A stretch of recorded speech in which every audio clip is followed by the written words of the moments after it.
Baik, kita sampai di video yang terakhir. Kita tinggal 2 sub pokok bahasan, yaitu analisis data sama uji keabsahan data. Banyak ya. Ya, tentu saja terasa banyak karena kita bisa dibilang merangkum satu buku dalam satu pertemuan. Jadi kita mengkaji penelitian kualitatif dalam satu pertemuan. Nggak apa-apa, karena memang kita perlu, minimal kita tahu basic-basicnya dulu ya. Gitu. Yang pertama tentang analisis data ya. Penelitian kualitatif ini analisis datanya sangat unik. Nah, kalau kita artikan, analisis data itu adalah seperti ini. Proses mencari, menyusun secara sistematis data-data yang sudah diperoleh dari hasil penelitian, mulai dari bentuknya wawancara, catatan lapangan, dokumentasi, dan macam-macam lainnya, dengan cara mengorganisasikan data ke dalam kategori-kategori, terus dijabarkan ke dalam unit-unit, kemudian ditata ulang ya, melakukan sintesis, terus menyusun ke dalam pola-pola, dirangkai, terus dipilih mana yang penting dan tidak, terus kita bikinkan kesimpulan sehingga mudah dipahami oleh diri sendiri maupun orang lain atau pembaca ya. Nah, dari sini sebenarnya sudah kelihatan kalau kita itu melakukan analisis data dalam penelitian kualitatif itu sebenarnya kegiatannya apa saja. Nah, ini sebenarnya sudah kelihatan di sini tadi itu ya. Pertama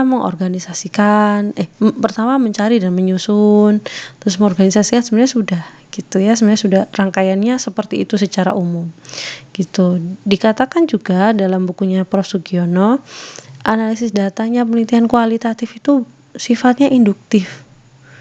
Jadi dari khusus ke umum. Dan dia dilakukan sejak sebelum memasuki lapangan, selama di lapangan, dan setelah selesai di lapangan. Artinya, proses analisis data itu sebenarnya terjadi terus-menerus mulai dari awal sampai akhir. Gitu. Mulai dari awal memasuki lapangan. Jadi mulai dari awal kita terjun ke pengambilan data itu sebenarnya sudah terjadi analisis. Jadi bukan selesai kita nunggu data terkumpul baru analisis, sebenarnya enggak. Pada prosesnya itu kayak tadi yang saya contohin tadi itu sangat itu yang terjadi. Kayak ketika kita menunggu dan merekam, mendokumentasikan siswa mengerjakan. Kita dokumentasikan, kita sambil amati. Saat itu kita menjadi observer. Siswa mengerjakan, ternyata dia garuk-garuk, ternyata dia megang-megang hidung, ternyata dia agak ngelosor. Oh, dalam otak kita langsung, kenapa dia menunjukkan perilaku seperti itu? Apakah dia tidak termotivasi? Gitu. Nah, itu sebenarnya sudah memasuki proses analisis data sebenarnya, dan itu akan terekam dalam pikiran kita. Nantinya itu akan masuk ke dalam proses analisis bab 5 biasanya. Proses analisis. Jadi ketika kita ngomong, siswa ini mulai garuk-garuk, tandanya mungkin dia sudah tidak termotivasi gitu. Jadi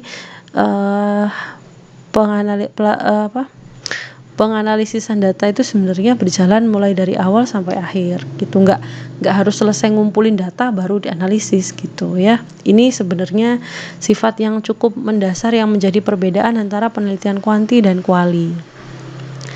Karena tadi yang pertama karakteristiknya kan penelitian kualitatif itu menekankan proses. Jadi sepanjang proses tuh kita melakukan analisis sebenarnya. Kalau penelitian kuanti, nah dia fokusnya di produk, di hasil akhir. Gitu. Sehingga bisa jadi analisis datanya itu dilakukan ketika semua data sudah ngumpul lengkap jadi satu, baru dia dianalisis gitu. Baru bisa dianalisis, tapi kalau penelitian kuali enggak. Proses analisisnya bisa terus seiring sambil berjalan gitu. Nah, beberapa model analisis data penelitian kualitatif itu ada macam-macam. Ini yang saya tulis ini yang sumbernya rujukannya dari bukunya Prof. Sugiono. Ada banyak sebenarnya ya, dan tidak perlu kita bahas semuanya. Tinggal nanti kalau misalkan Anda mau pakai yang Creswell, ya buka aja bukunya Creswell langsung dirujuk gitu ya. Yang paling banyak dipakai ini model Miles and Huberman ini banyak kali dipakai gitu, karena nanti mungkin Anda ketemu yang seperti ini maka saya tulis. Nah ya, nanti yang lain-lain kayak model Spratly, model Creswell, nanti silakan dicek di buku atau browsing. Ada sangat ada di buku, ada ya. Nah, di sini analisis data model Miles dan Huberman itu ada 3. Pertama, kita reduksi dulu. Jadi ada reduksi data, selanjutnya ada penyajian data, sama penarikan kesimpulan atau verifikasi. Ini yang sudah sangat famous lah, expert lah, kayaknya banyak sekali penelitian kualitatif itu yang menggunakan model Miles dan Huberman ini di analisisnya. Jadi yang pertama, data-datanya itu dirangkum dulu, yang sudah dikumpulin itu ya, dirangkum semua, kumpulin. Setelah itu dipilah-pilah-pilah-pilah, dipilih-pilih-pilih mana yang pokok. Jadi disisihin, ini nggak perlu, ini nggak perlu, ini nggak perlu. Ada keterangan siswa garuk-garuk kepala, oh ini nggak perlu nih keterangan ini, misalkan disisihkan. Mana yang perlu dikumpulkan jadi satu, dikelompokkan, dicari temanya, polanya, dan seterusnya gitu ya. Nantinya setelah ini akan kelihatan nih mana data yang nggak kepake lagi, mana data yang kurang, mana data yang kelebihan, mana data yang sudah lengkap, mana yang belum, kayak gitu. Kemudian langkah selanjutnya adalah penyajian data.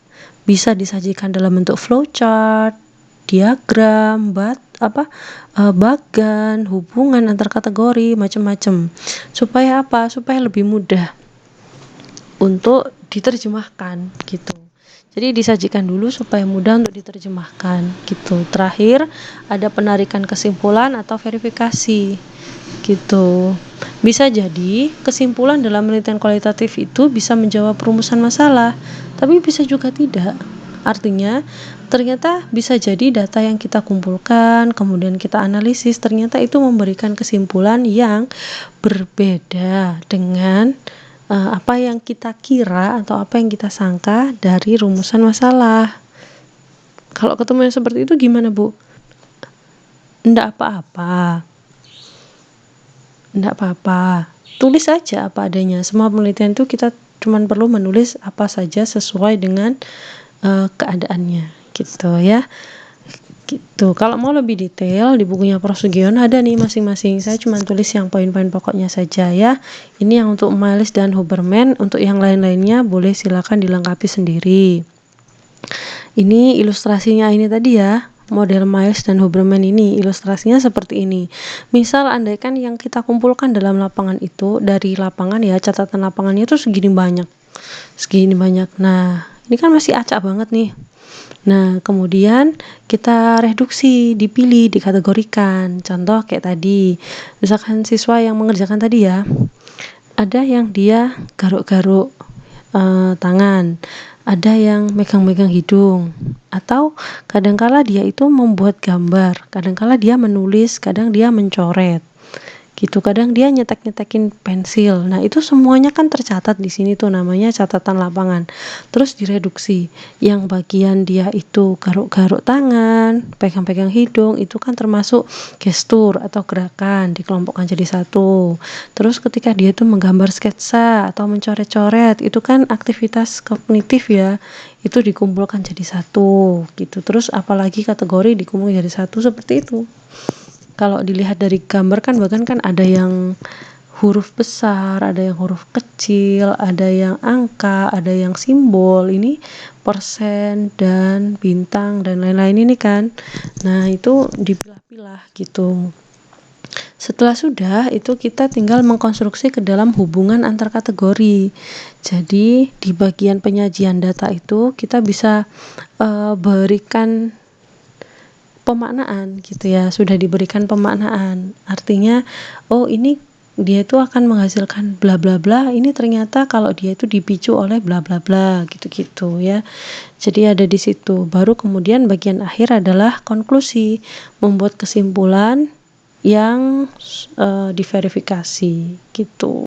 Jadi ini ilustrasinya aja. Yang agak lama di sini. Sebenarnya bisa juga menggunakan suatu software untuk mereduksi data, tapi saya sendiri belum pernah pakai. Barangkali nanti ada yang menemukan keterangan tentang itu, boleh ya kita sharing ya. Bagaimana kalau kita mereduksi suatu data itu via software. Nah, gitu ya. Boleh. Uji keabsahan data pada penelitian kualitatif. Nah, ini terakhir nih. Jadi kan kasarnya gini, kita itu dari awal sudah merumuskan masalah, mengkaji sampai mendalam, terus habis itu sudah menetapkan kebutuhannya kita, sampelnya kita ini, instrumennya nanti ini, nanti kita itu akan pakai wawancara dan observasi dan macam-macam, sudah ditentukan. Terus data sudah dikumpulkan. Dan sudah dianalisis, sudah kelihatan tuh kesimpulan-kesimpulannya, bahwa misalkan kalau siswa itu sudah mulai masuk fase pengerjaan, itu siswa itu akan menunjukkan gestur begini misalkan. Sudah berarti kan sudah masuk analisis tuh, sudah masuk kesimpulan-kesimpulan awal. Nah, baru proses terakhirnya kita lakukan uji keabsahan data, kayak cross check gitulah kasarnya ya. Cross check apakah data yang kita peroleh dan juga yang sudah kita analisis tadi itu kredibel apa enggak, bagus apa enggak gitu kasarnya ya, uji keabsahan. Nah, sebelum ke uji keabsahan, kita kenalan dulu dengan istilah validitas dan reliabilitas. Sama kayak tadi di populasi dan sampel tadi kan, itu adalah istilah yang kita temui di penelitian secara umum atau lebih spesifiknya penelitian kuanti. Tapi di penelitian kualitatif kita nggak ketemu dengan yang populasi dan sampel gitu kan. Nah, ini juga seperti itu tentang validitas dan reliabilitas. Validitas sendiri itu sebenarnya adalah derajat ketepatan antara data yang terjadi pada objek dengan data yang dilaporkan peneliti. Jadi kalau data yang dikatakan valid itu artinya dia nggak berbeda antara yang sesungguhnya dengan yang dilaporkan. Nah, sedangkan reliable itu artinya sebenarnya konsisten. Jadi reliabilitas itu konsistensi. Maksudnya apa? Jadi gini, data itu kalau diujikan sekarang dengan diujikan besok itu sama hasilnya, selama kondisi yang lain itu terpenuhi gitu kasarnya ya. Nah, tapi dalam penelitian kualitatif kita tidak ada istilah reliabilitas. Jadi nggak mungkin penelitian itu akan bisa persis dilaksanakan, atau gini, kalau di mata kuliah asesmen ya kalau nggak salah, suatu instrumen dikatakan reliable atau memenuhi unsur reliabilitas atau dikatakan reliable ketika instrumen ini diujikan ke kelompok A hasilnya bagus, diujikan ke kelompok B hasilnya bagus, diujikan ke kelompok C juga hasilnya bagus. Berarti bisa dikatakan yaitu reliable, konsisten gitu ya.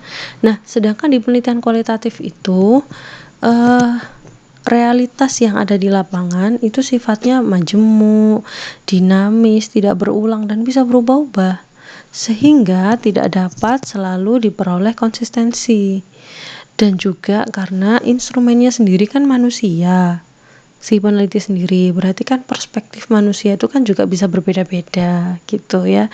Jadi nggak ada istilah reliabilitas. Maka kalau di penelitian kualitatif kalau di penelitian kuanti nanti kita akan menekankan banyak pada yang namanya uji validitas dan reliabilitas. Tapi kalau di penelitian kuali kita nanti tidak menggunakan validitas dan reliabilitas. Menggunakannya apa? Menggunakannya ini. Ada uji kredibilitas, ada uji transferability, dependability, sama confirmability gitu. Jadi kalau uji ke kredibilitas data itu kan kredibel itu kan terpercaya ya. Caranya kita bisa membuktikan bahwa data penelitian kita itu benar-benar bisa dipercaya bagaimana? Ada banyak caranya. Ini ya contohnya. Bisa kita melakukan perpanjangan pengamatan. Apa tuh Bu perpanjangan pengamatan? Ya artinya terjun ke lapangannya atau pengamatan di lapangannya diperpanjang, diperlama, sehingga datanya yang dikumpul semakin banyak lagi. Kalau memang setelah lama diperpanjang pengamatannya ternyata hasilnya masih sama, ya berarti cukup kredibel gitu ya. Tapi kok ternyata setelah diperpanjang loh kok hasilnya malah ke yang lainnya berganti, berarti bisa jadi itu tidak kredibel gitu ya. Bisa juga dengan peningkatan ketekunan, artinya peneliti semakin meningkatkan ketekunan, kerajinan dalam membaca dan juga mengkaji teori macam-macam. Terus ada juga yang namanya teknik triangulasi. Bisa juga dengan diskusi dengan teman, atau bisa juga analisis kasus negatif sama member check. Kalau analisis kasus negatif tuh misalkan ambil yang sebaliknya. Pernah mendengar istilah ini kan, kalau misalkan kayak perusahaan mau menguji produknya lampu.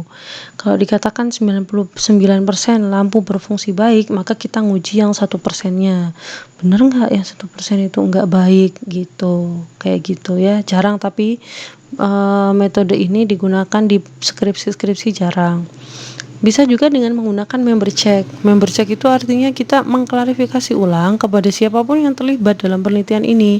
Contoh misalkan siswa yang tadi itu yang saya katakan ini, berarti kita cek, kita melakukan pengujian ke kredibilitasnya, kita tanyakan kembali ke siswa, kamu pada menit kesekian ini kok kelihatan garuk-garuk tangan?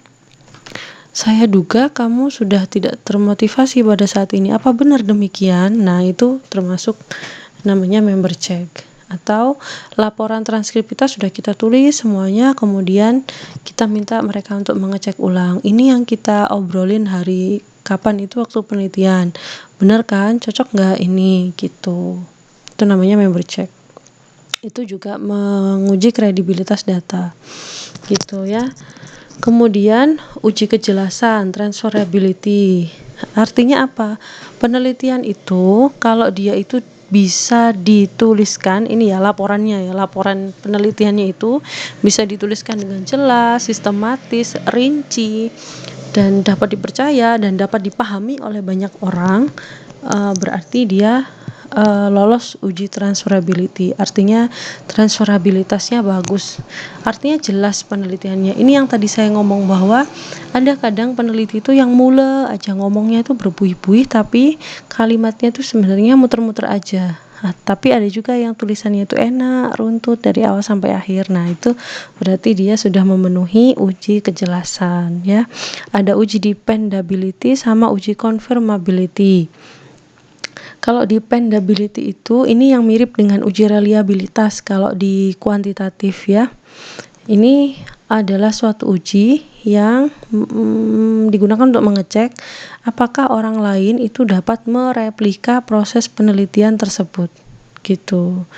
Uji dependability. Kalau di penelitian kuanti namanya reliabilitas, uji reliabilitas. Kalau di kita namanya dependability.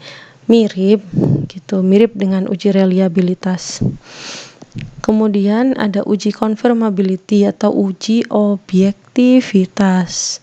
Biasanya dilakukan dengan menguji hasil penelitian dikaitkan dengan proses yang dilakukan. Jangan sampai tidak ada proses, tiba-tiba ada hasil. Jadi kasarnya kayak kita mengecek, oh kesimpulannya seperti ini ditarik dari mana sih kok bisa dapat kesimpulan seperti ini. Nah, kita cek bagian dalam data-datanya, proses analisis datanya, ada nggak keterangan yang menunjukkan itu. Nah, itu namanya uji confirmability, objektivitas. Kalau sesuai ada ya berarti lolos uji gitu ya. Kadang-kadang ada yang penelitiannya itu tidak ada proses, artinya atau bisa dibilang prosesnya minim. Jadi data yang dia gali kepada siswa itu sedikit, tapi ternyata ketika diuraian analisis bisa panjang dan berbuih-buih. Nah, itu sebenarnya bisa dicek tuh. Kok bisa dia ngomong panjang gini padahal penelitiannya cuman sedikit atau data yang diambil cuma sedikit. Nah, ketika di cross check bisa jadi ternyata memang dia ngambil datanya cuma sedikit, tapi ngomongnya bisa berbuih-buih di bagian analisis data karena dia bisa barangkali ngopi, punya temennya atau kakak tingkat, kopas. Jadi kalimat-kalimatnya tuh tidak berdasarkan hasil penelitiannya dia sendiri gitu loh, tapi dari tulisan orang lain. Nah, itu nggak lolos uji confirmability tuh gitu. Nah, khusus di istilah ini ya, khusus di istilah triangulasi, karena ini nanti Anda akan sering ketemu dengan istilah triangulasi di penelitian kualitatif ya, salah satu pengecekan keabsahan triangulasi. Saya tambahkan sedikit tentang triangulasi. Apa sih triangulasi? Triangulasi itu artinya sebenarnya singkatnya atau gampangnya yang paling mudah adalah cross validation. Jadi pengecekan silang gitu loh, pengecekan validasi silang gitu ya. Jadi kita itu melakukan pengecekan dengan berbagai metode, bisa triangulasi sumber, bisa triangulasi teknik, atau triangulasi waktu. Kalau triangulasi sumber itu berarti kita cek beberapa sumber dengan menggunakan wawancara yang sama, itu hasilnya seperti apa. Kalau triangulasi teknik itu berarti satu sumber yang sama kita menggunakan menggunakan teknik-teknik pengumpulan data yang berbeda-beda. Nah, ada juga yang namanya triangulasi waktu. Jadi kita menggunakan berbagai teknik pengumpulan data yang berbeda, terus kita kita bedakan menurut waktunya. Bisa jadi ada yang data yang diambilnya pagi, ada data yang diambil sore, ada yang data yang diambil siang. Misalkan penelitian tentang misalkan penelitian kemampuan belajar matematika siswa yang masuk pagi dengan yang masuk siang. Nah, itu kadang-kadang seperti itu pasti harus menggunakan triangulasi waktu. Tapi penelitian lain pun yang yang tidak berkaitan dengan waktu pun masih tetap juga bisa melakukan triangulasi waktu. Jadi kita mengecek kembali, dicocokkan kembali, dikumpulkan data dari berbagai sumber yang berbeda, terus kita tentukan kita jadiin satu, kita hubungkan bener apa enggak gitu. Itu namanya triangulasi. Anda bisa membaca lebih detail nanti di bukunya Pak Tatak ada, di bukunya Prof. Sugiono juga ada. Nah, sampailah kepada ujung. Jadi demikian sekilas penjelasan singkat tentang metode penelitian kualitatif. Barangkali memang masih banyak sekali ya yang belum kita pelajari atau yang belum tercover dari penjelasan tadi, tapi semoga itu bisa membantu gitu ya. Tinggal Anda bisa melaksanakan evaluasi pendek setelah ini. Ikuti panduan dan petunjuk yang diberikan di bagian yang selanjutnya. Terima kasih. Wassalamualaikum warahmatullahi wabarakatuh.